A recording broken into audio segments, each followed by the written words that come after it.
नमस्कार, मैं मनोज बिश्नोई और इस रेड प्लस न्यूज़ पर आपका स्वागत है। और आज आपको सबसे पहले बीकानेर से एक ऐसी खबर बताते हैं जिसने सिस्टम की जड़ों तक सीधे सवाल खड़े कर दिए, क्योंकि यहाँ भ्रष्टाचार निरोधक ब्यूरो यानी एसीबी की कार्रवाई में जो खुलासा हुआ है वह सिर्फ एक व्यक्ति की कहानी नहीं बल्कि उस तंत्र की सच्चाई है जिसे ईमानदारी की शपथ लेकर जनता की सेवा करनी थी।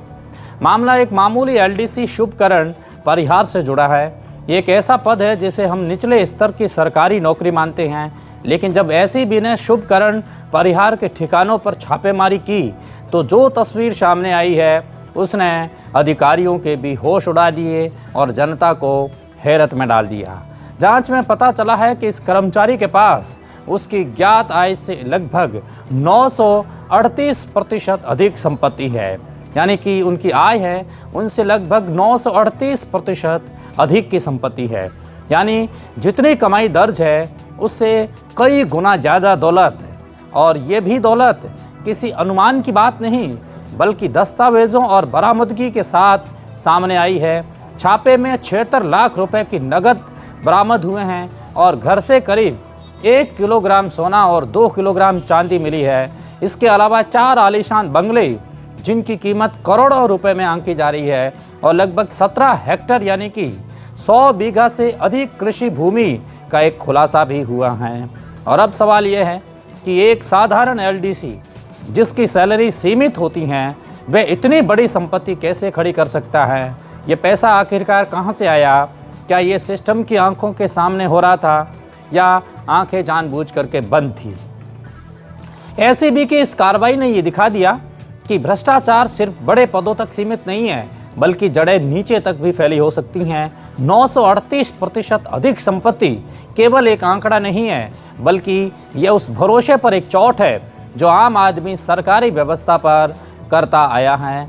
फिलहाल एसीबी ने आय के स्रोतों की जांच शुरू कर दी है और संपत्ति के दस्तावेज खंगाले जा रहे हैं। और वीडियो में जिस तरीके से आप देख रहे हैं इतने सारे नकदी रुपये इस एलडीसी के घर से बरामद हुए हैं, लेकिन यह मामला एक बार फिर ये सोचने पर मजबूर करता है कि क्या सिस्टम में पारदर्शिता और जवाबदेही की सख्त ज़रूरत नहीं है? क्योंकि जब एक एलडीसी के यहाँ से करोड़ों रुपए की संपत्ति निकलती है तो जनता ये ज़रूर पूछती है कि आखिर ये खेल कब से और कैसे चल रहा था। आज की दूसरी बड़ी खबर यह है कि कल आपने देखा होगा कि बीकानेर में पिछले 12 दिनों से चल रहे महापड़ाव के बाद आखिरकार राजस्थान सरकार ने घुटनों के बल आ ही गई। बीकानेर यानी कि सरकार ने पर्यावरण प्रेमियों के आगे घुटने टिका ही दिए। कभी 2 संभागों में खेजड़ी की कटाई पर रोक की बात करने वाली सरकार ने कल मध्य रात्रि को राज्य मंत्री के बिश्नोई के साथ में यह ऐलान कर दिया कि अब पूरे राजस्थान में खेजड़ी वृक्ष नहीं कटेगा, यानी खेजड़ी कटाई पर रोक रहेगी। अब आपके दिमाग में यह बात आ रही होगी कि आखिरकार ये आंदोलन शुरू कैसे हुआ, तो आज बताते हैं कि लगभग 18 महीने पहले बीकानेर के एक किसान रामकिशन जाट के खेत में जो कुछ हुआ उसने इस जीवन रेखा को संकट में डाल दिया। विभिन्न सोलर कंपनियों की मशीनें खेत में उतरी और विकास के नाम पर खेजड़ी के पेड़ों पर मशीनें चलने लगी। और सौर ऊर्जा निश्चित रूप से स्वच्छ ऊर्जा का एक माध्यम तो है, लेकिन जब हरित ऊर्जा के नाम पर ही हरियाली समाप्त होने लगे, राज्य वृक्ष खेजड़ी को काटने लगे, तो प्रश्न उठना स्वाभाविक है। रामकिशन जाट ने जब अपने खेत में खड़ी खेजड़ी को गिरते देखा तो उन्होंने केवल पेड़ों को कटता नहीं देखा, उन्होंने आने वाली पीढ़ियों का भविष्य संकट में भी देखा। और उन्होंने तुरंत पर्यावरण प्रेमी सुभाष बिश्नोई और राम गोपाल बिश्नोई को सूचना दी। सुभाष बिश्नोई का नाम बीकानेर और आसपास के क्षेत्रों में किसी परिचय का मोहताज नहीं था।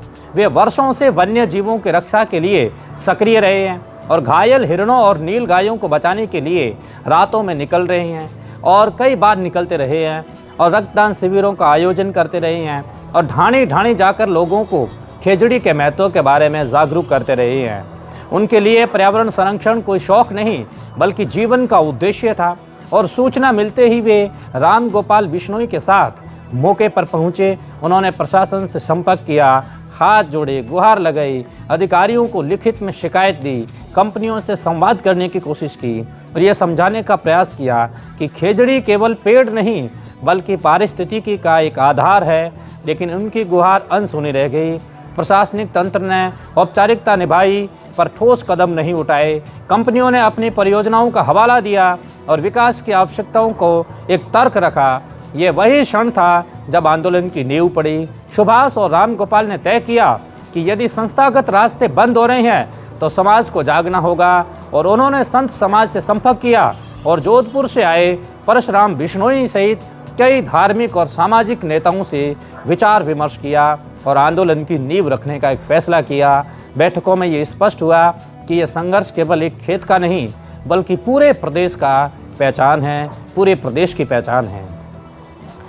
राम गोपाल और सुभाष ने घर घर जाकर के छोटी छोटी मीटिंग ली, हर लोगों को पर्यावरण के प्रति जागरूक किया। अब आप समझिएगा कि एक नौजवान जिसकी उम्र 25 से 30 साल हो और वह व्यक्ति अगर अपन आसपास में देखते हैं तो फिल्मी गानों में कहीं ऐसे नशे में लिप्त है, उनको भला कैसे पर्यावरण की चिंता रहती हैं। लेकिन सुभाष ने ये सब कुछ सुना, देखा, परखा और निर्णय लिया गया कि एक व्यापक जन आंदोलन शुरू किया जाएगा जिसका उद्देश्य होगा पूरे राजस्थान में खेजड़ी की कटाई पर रोक।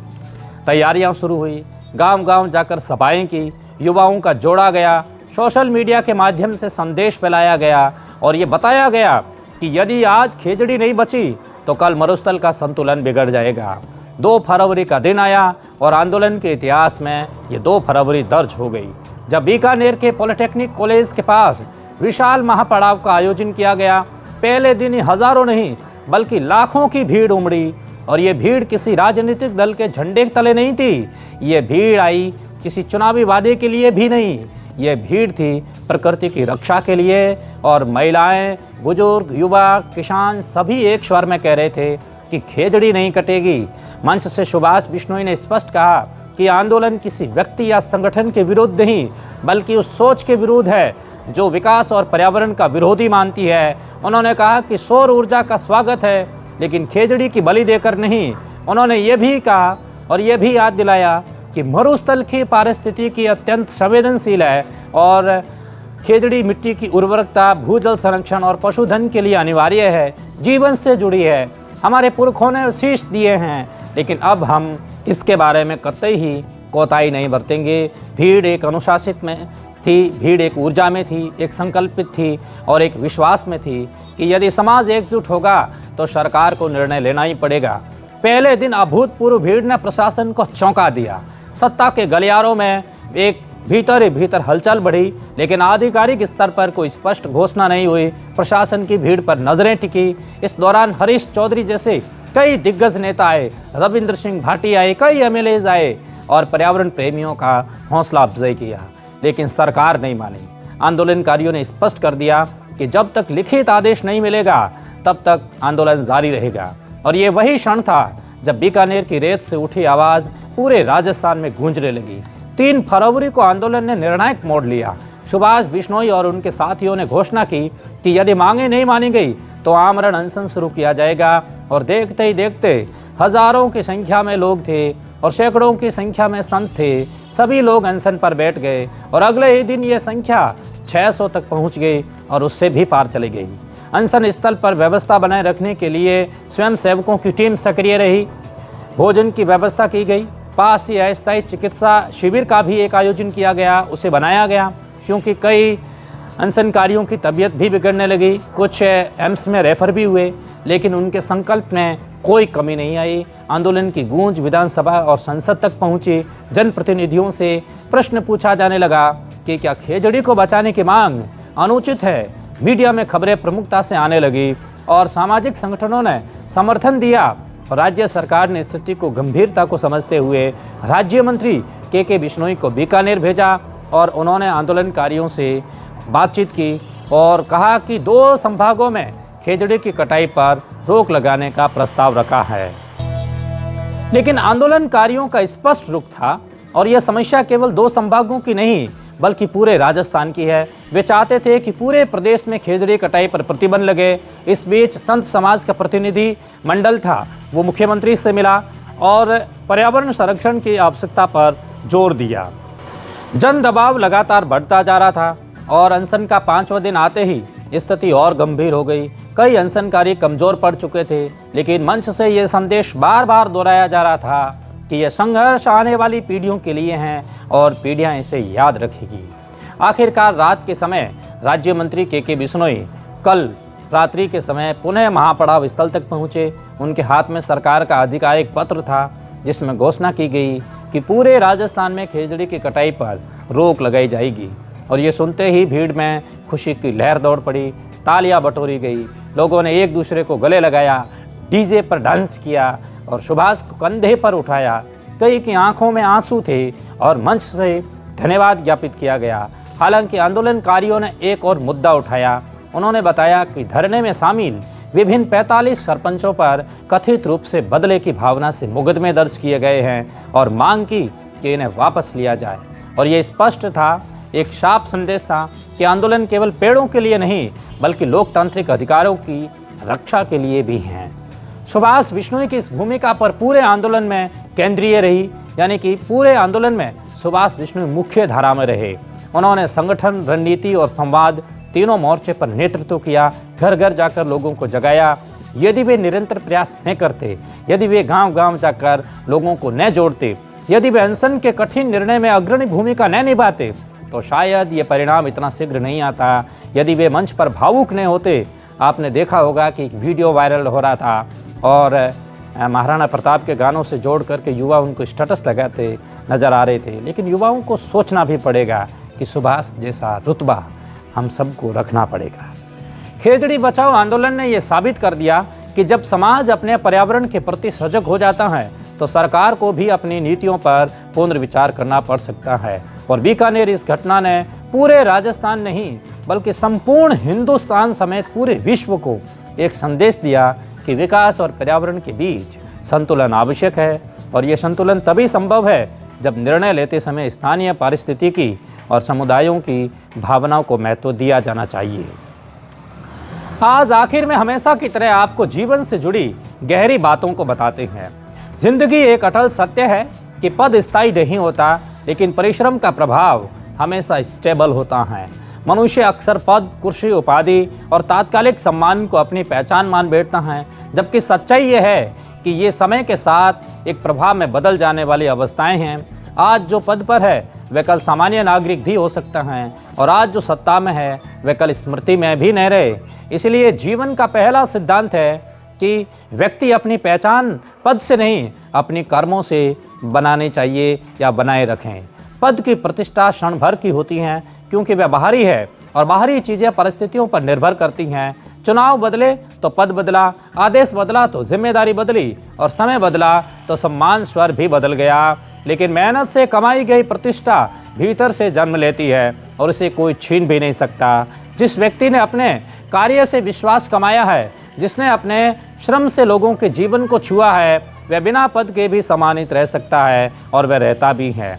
दूसरा सिद्धांत है निरंतरता। मेहनत एक दिन का प्रदर्शन नहीं है, ये रोज की साधना है। जो व्यक्ति केवल पद पर मिलने से या पद को मिलने से ही सक्रिय होता है और पद जाते ही निष्क्रिय हो जाता है तो वह वास्तव में कर्मयोगी है ही नहीं।